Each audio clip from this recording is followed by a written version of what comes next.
Assalamualaikum warahmatullahi wabarakatuh. Halo semuanya, perkenalkan nama saya Uswatun Hasanah dari jurusan Akuntansi Politeknik Negeri Samarinda. Nah, pada kesempatan kali ini saya akan membahas mengenai hukum perusahaan. Nah, langsung saja kita simak. Ada bentuk-bentuk badan usaha. Nah, bentuk-bentuk badan usaha yang pertama itu ada perkumpulan. Apa sih perkumpulan itu? Perkumpulan dalam arti luas adalah induk atau bentuk asal dari segala bentuk persekutuan yang bergerak dalam dunia bisnis atau dunia usaha. Nah, berdasarkan status hukum, perkumpulan ini dibedakan menjadi dua. Yang pertama ada perkumpulan yang berbadan hukum, dan yang kedua ada perkumpulan yang tidak berbadan hukum. Nah, perkumpulan yang berbadan hukum ini contohnya ada PT, koperasi, dan yayasan.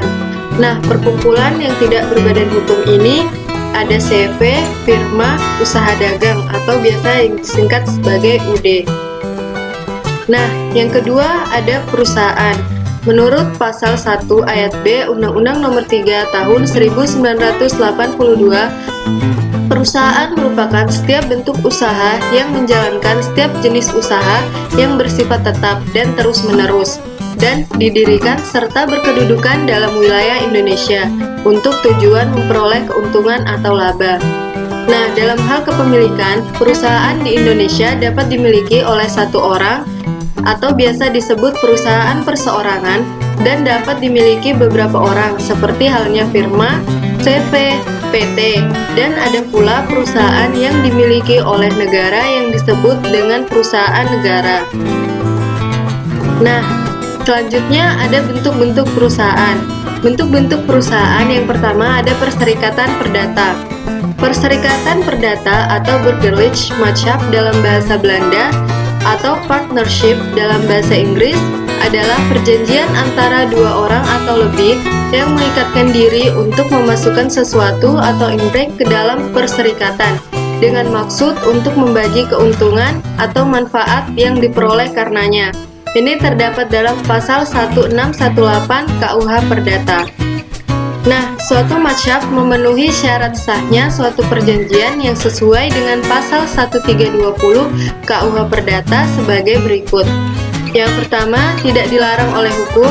Yang kedua, tidak bertentangan dengan kesusilaan dan ketertiban umum. Yang ketiga, mencapai tujuan yang merupakan kepentingan bersama, yaitu keuntungan atau laba.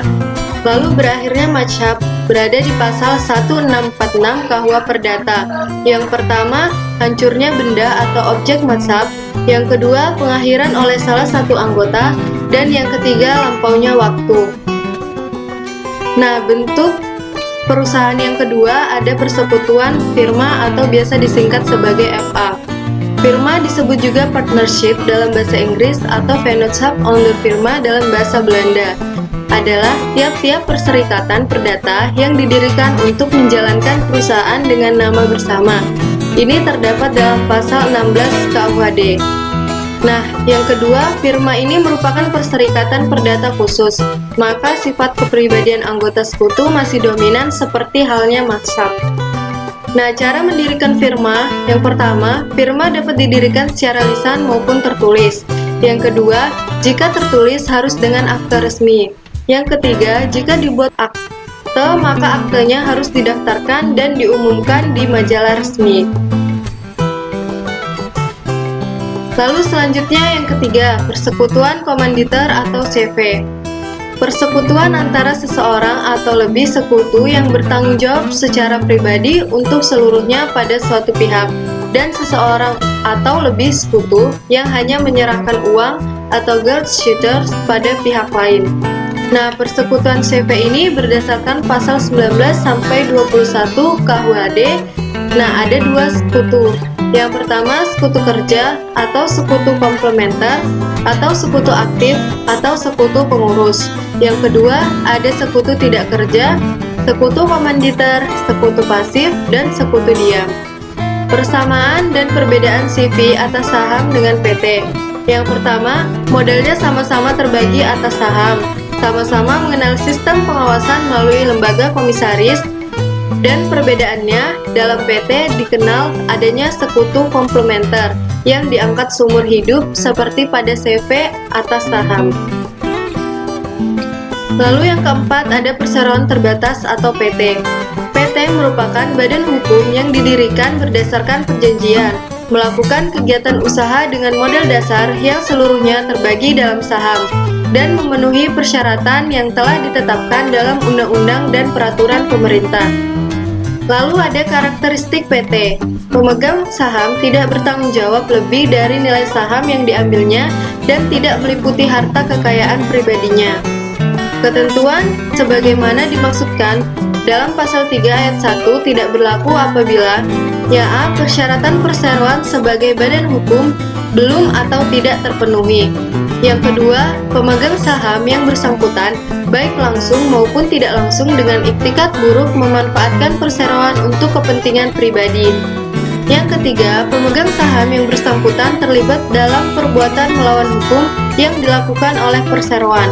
Yang keempat, pemegang saham yang bersangkutan baik langsung maupun tidak langsung secara melawan hukum menggunakan kekayaan perseroan yang mengakibatkan kekayaan perseroan menjadi tidak cukup untuk melunasi utang perseroan. Nah, di sini ada macam-macam PT. Yang pertama ada PT terbuka dan yang kedua ada PT tertutup.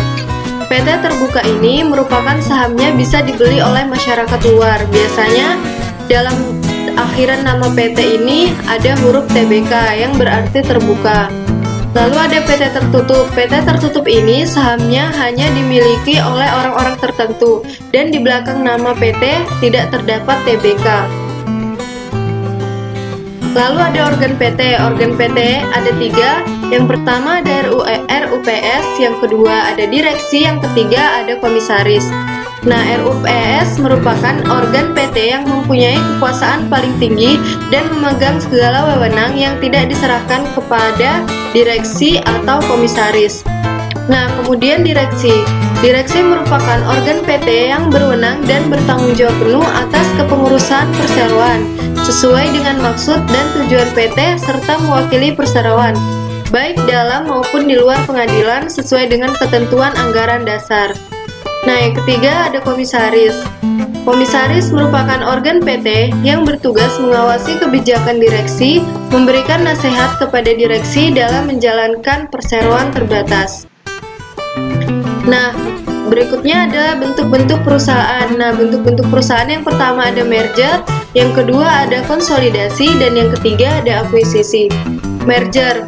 Merger ini adalah suatu perseroan atau lebih yang menggabungkan diri dengan perseroan yang telah ada, dengan pengertian bahwa perseroan yang menerima penggabungan tetap ada dan perseroan yang menggabungkan diri menjadi bubar.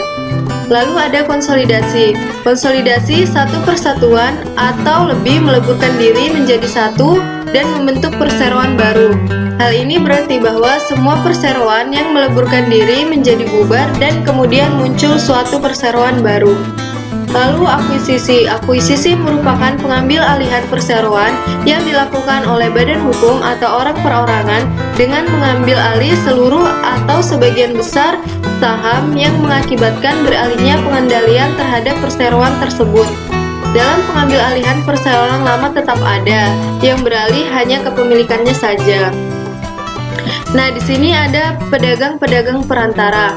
Seorang pengusaha dalam menjalankan usahanya tidak bisa menjalankan usahanya sendiri, pasti memerlukan pedagang-pedagang perantara.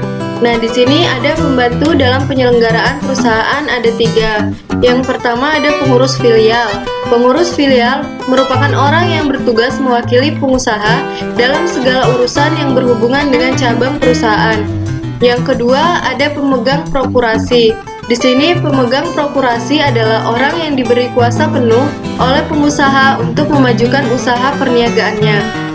Lalu ada pimpinan perusahaan. Pimpinan perusahaan bertugas untuk mengepalai seluruh perusahaan dalam segala bidang. Lalu ada pedagang perantara. Pedagang perantara yang pertama ada pekerja keliling.